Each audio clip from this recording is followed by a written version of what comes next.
আসসালামু আলাইকুম। বাংলাদেশ বেতার রংপুর। স্থানীয় খবরে আমন্ত্রণ জানাচ্ছি তৌহিদা ইসলাম। তথ্য ও সম্প্রচার উপদেষ্টা মোহাম্মদ নাহিদ ইসলাম বলেছেন, পৃথিবীর সামনে গণহত্যার বিচার নিয়ে দৃষ্টান্ত স্থাপন করতে চায় বাংলাদেশ। উপদেষ্টা গতকাল তথ্য ও সম্প্রচার মন্ত্রণালয়ে আন্তর্জাতিক জুরিস্ট ইউনিয়নের প্রতিনিধিদল সাক্ষাৎ করতে এলে এসব কথা বলেন। তিনি বলেন, জুলাই গণ অভ্যুত্থানে ফ্যাসিস্ট আওয়ামী লীগ সরকার যে গণহত্যা চালিয়েছে তা কল্পনাতীত। বাংলাদেশের প্রত্যেকটি মানুষ চায় এ গণহত্যার বিচার হোক। বর্তমান অন্তর্বর্তী সরকার স্বচ্ছতা ও নিরপেক্ষতার মাধ্যমে এই গণহত্যার বিচার করতে প্রতিশ্রুতিবদ্ধ। গণহত্যার বিচারের বিষয়ে ফ্যাসিস্ট বিরোধী সকল দলের ঐক্যমত রয়েছে বলেও মন্তব্য করেন উপদেষ্টা। পাশাপাশি এই বিচার প্রক্রিয়াকে এগিয়ে নিতে দেশ বিদেশে সহযোগিতা প্রত্যাশা করেন তিনি। ভ্যাট দেব জনে জনে, অংশ নিব উন্নয়নে, এই প্রতিপাদ্য নিয়ে বিভাগীয় নগরী রংপুরে ভ্যাট দিবস ও ভ্যাট সপ্তাহ উদযাপিত হচ্ছে। এ উপলক্ষে গতকাল কাস্টমস, এক্সাইজ ও ভ্যাট বিভাগ রংপুরের কার্যালয়ের সম্মেলন কক্ষে সেমিনারের আয়োজন করা হয়। এতে প্রধান অতিথি ছিলেন রংপুর অঞ্চলের কর কমিশনার মোহাম্মদ আব্দুস সবুর খান। সেমিনারে আলোচকরা উল্লেখ করেন, উন্নয়নের অন্যতম চালিকার শক্তি হল রাজস্ব। এ লক্ষ্যে ভ্যাট ব্যবস্থার যথাযথ সুফল পেতে একে পুরোপুরি অনলাইন ভিত্তিক করা এবং কাঠামোগত সংস্কারের উপর তারা গুরুত্ব আরোপ করেন। জয়পুরহাটে বিভিন্ন কর্মসূচিতে জাতীয়তাবাদী কৃষক দলের ৪০তম প্রতিষ্ঠাবার্ষিকী পালিত হচ্ছে। এ উপলক্ষে আজ সকালে জেলা কৃষক দলের উদ্যোগে জেলা বিএনপি কার্যালয়ের সামনে জাতীয় ও দলীয় পতাকা উত্তোলন এবং জাতীয়তাবাদী কৃষক দলের প্রতিষ্ঠাতা শহীদ প্রেসিডেন্ট জিয়াউর রহমানের প্রতিকৃতিতে পুষ্পমাল্য অর্পণ শেষে সংক্ষিপ্ত আলোচনা সভা অনুষ্ঠিত হয়। জেলা কৃষক দলের আহ্বায়ক সেলিম রেজা ডিউক এতে সভাপতিত্ব করেন। এরপর জয়পুরহাট শহীদ ডাক্তার আবুল কাশেম ময়দান থেকে শহরের প্রধান সড়কে একটি বর্ণাঢ্য শোভাযাত্রা বের করা হয়।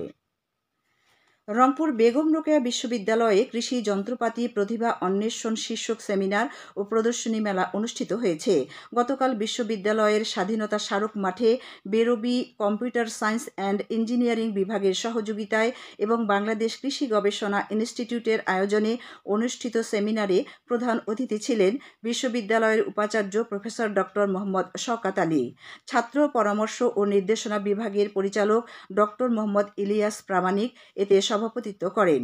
সেমিনারে বেরোবি কম্পিউটার সায়েন্স অ্যান্ড ইঞ্জিনিয়ারিং বিভাগের শিক্ষার্থীবৃন্দ অংশগ্রহণ করেন।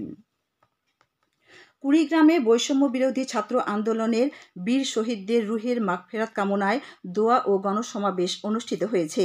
গতকাল কেন্দ্রীয় শহীদ মিনারের পাদদেশে জমিয়তে ওলামায়ে ইসলাম বাংলাদেশ কুড়িগ্রাম জেলা শাখার আয়োজনে অনুষ্ঠিত গণসমাবেশে প্রধান অতিথি ছিলেন সংগঠনের মহাসচিব মাওলানা মঞ্জুরুল ইসলাম আফেন্দি হাফিজ।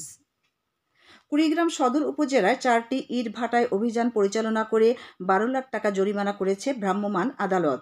পরিবেশ সুরক্ষা ও বায়ু দূষণ নিয়ন্ত্রণ এবং ইট প্রস্তুত করার উদ্দেশ্যে মাটি সংগ্রহে পরিবেশ অধিদপ্তরের বিধি লঙ্ঘনের অভিযোগে গতকাল জেলা সদরের নালিয়ারদোলা এলাকায় এসএসবি ব্রিক্সের 5 লাখ টাকা, এমজেএইচ ব্রিক্সের 3 লাখ টাকা এবং জিএমবি ব্রিক্স 1 ও জিএমবি ব্রিক্স 2 এর 2 লাখ টাকা করে জরিমানা করা হয়।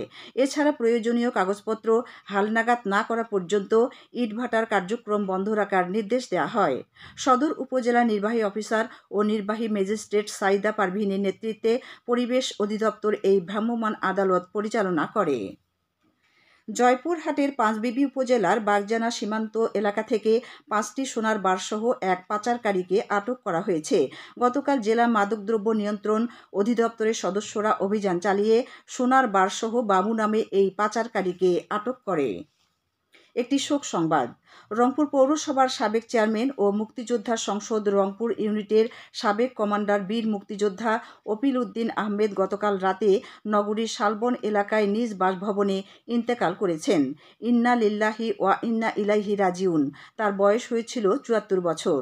মরহুম অপিল উদ্দিন আহমেদের নামাজে জানাজা আজ বাদ আসর নগরীর শালবন মিস্ত্রিপাড়া কৈলাস রঞ্জল স্কুল মাঠে অনুষ্ঠিত হবে। পরে তার লাশ রাষ্ট্রীয় মর্যাদায় মুন্সিপাড়া কবরস্থানে দাফন করা হবে। সবশেষে আবহাওয়া। আজ সন্ধ্যে ৬টা পর্যন্ত পূর্বাভাসে বলা হয়েছে, দেশের অভ্যন্তরীণ নদীবন্দরগুলোর জন্য কোনো সতর্কবাণী নেই এবং কোনো সংকেতও দেখাতে হবে না। খবর শেষ হলো। আমাদের পরবর্তী স্থানীয় খবর প্রচারিত হবে বেলা 2:05 মিনিটে।